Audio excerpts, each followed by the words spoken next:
নমস্কার, শুভ সকাল। আজ 28শে ফেব্রুয়ারি শনিবার। পঞ্জিকা অনুসারে আজ ফাল্গুন শুক্লা দ্বাদশী তিথি। আজ পালিত হচ্ছে নরসিংহ দ্বাদশী। মকর, কুম্ভ ও মীন রাশির জাতকদের ভাগ্যে আজ কি আছে জেনে নিন। মকর রাশি। পুরনো কোনো যোগাযোগ কাজে আসতে পারে মকর রাশির জাতকদের। শিল্পীরা প্রতিভার স্বীকৃতি পেতে পারেন। কর্মক্ষেত্রে সুনাম বাড়বে। অচেনা ব্যক্তি সাহায্য পেতে পারেন। ব্যবসায় সঠিক সিদ্ধান্ত নিতে সক্ষম হবেন। বিদেশ যাত্রা হতে পারে। কুম্ভ রাশি। প্রিয়জনের সঙ্গে আজ মতভেদ বাড়বে। উপার্জন ভালো থাকলেও সঞ্চয় কম হবে। প্রতিরক্ষা বা প্রশাসনিক ক্ষেত্রে চাকরি পাওয়ার সম্ভাবনা রয়েছে। গুরুজনদের চিকিৎসা সংক্রান্ত কারণে ব্যয়ভার বাড়বে। খাদ্যে বিষক্রিয়ার আশঙ্কা রয়েছে। মীন রাশি।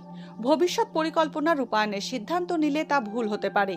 সামান্যতম শারীরিক সমস্যায় চিকিৎসকের পরামর্শ নিন।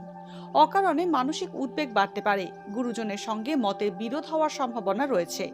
বৈদ্যুতিন যন্ত্রাংশের ব্যবসায় লাভ হবে। ভাগ্যে কি আছে, দিন কেমন কাটবে, জানার ইচ্ছে সবার মনেই। আপনার সঙ্গে কি ঘটবে জানাচ্ছি আমরা।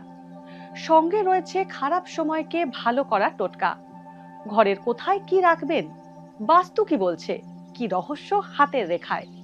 এই সব উত্তরের পাশাপাশি নিজের সংস্কৃতি, পুরাণ ও ঐতিহ্যকে জানুন আরো কাছ থেকে।